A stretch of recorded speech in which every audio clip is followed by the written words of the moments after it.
నంద్యాల జిల్లా పాండురంగాపురంలో నకిలీ విత్తనాల వల్ల రైతులు తీవ్రంగా నష్టపోయారు. 6 కాలం కష్టపడి పండించిన పంట దిగుబడి రాక దిగులు పడుతున్నారు. నకిలీ విత్తనాలను రైతులకు అంటగట్టిన వారిపై చర్యలు తీసుకోవాలని ఆందోళన బాట చేపట్టారు. వ్యవసాయ అధికారులకు జిల్లా కలెక్టర్కు ఫిర్యాదు చేశారు. తమకు నష్టపరిహారం అందించి ప్రభుత్వం ఆదుకోవాలని దీనంగా వేడుకుంటున్నారు. ఇక ఇదే అంశానికి సంబంధించి మొక్కజొన్న రైతులతో మా ప్రతినిధి మధుసూదన్ మరింత సమాచారం అందిస్తారు.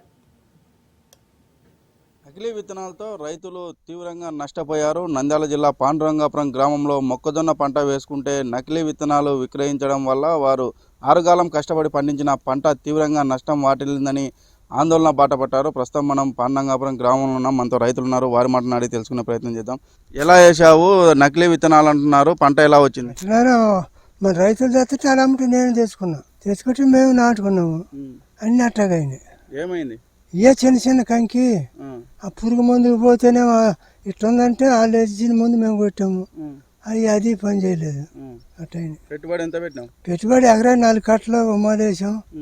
తర్వాత 2 వేసాము. నీళ్ళ ముందు గుత్త. చెప్పండి, ఎన్ని ఎకరాలు వేసారు? పంట ఎలా వచ్చింది?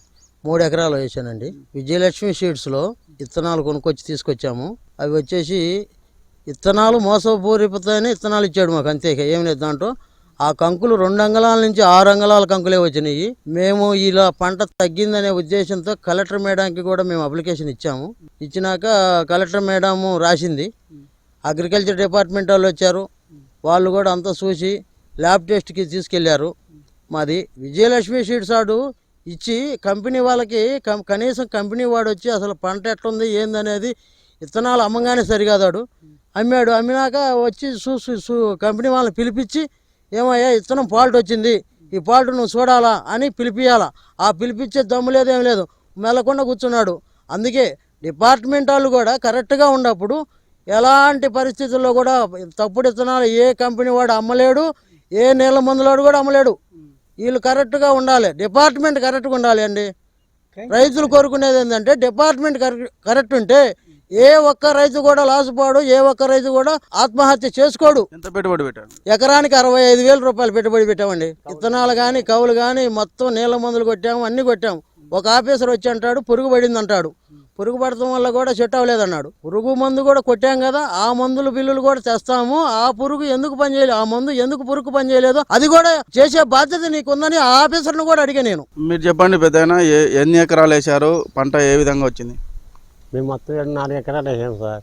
విజయలక్ష్మి సీడ్ దగ్గర విత్తనాలు తీసుకొచ్చి వేసాము. కానీ పంట సరిగ్గా లేదు.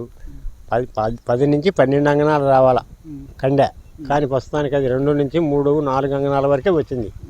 ఇది చాలా లాస్ కూడా ఉన్నాం మేము. పెట్టుబడి ఏమో విపరీతంగా అయింది. 30 నుంచి 35,000 వరకు అయింది.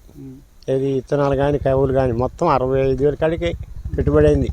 కవులు కానీ పెట్టుబడి కానీ ఇది చూస్తేనే పంట ఎట్టుంది. మామూలుగా అయితే పంట 35 నుంచి 40 క్వింటాలు కావాలి ఎకరానికి. ఇది ప్రస్తుతానికి 10 క్వింటాలు కూడా అయ్యే అవకాశం కూడా లేదు. ఇది జరిగిన కథ. మరి ఏం డిమాండ్ చేస్తా ఉన్నారు ప్రభుత్వం? వాళ్ళని అడిగి విజయలక్ష్మి అని అడిగితే వాళ్ళు ఇంతవరకు సమాధానం లేదు.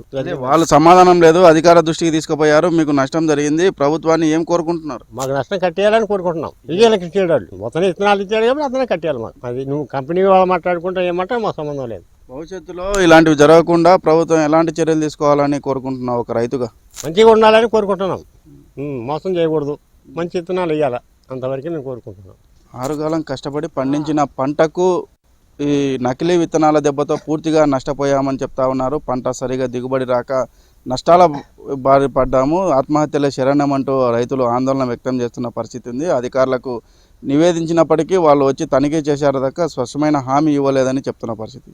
వీడియో జర్నలిస్ట్ శివశంకర్తో మధు, రాజ్ న్యూస్, నంద్యాల జిల్లా.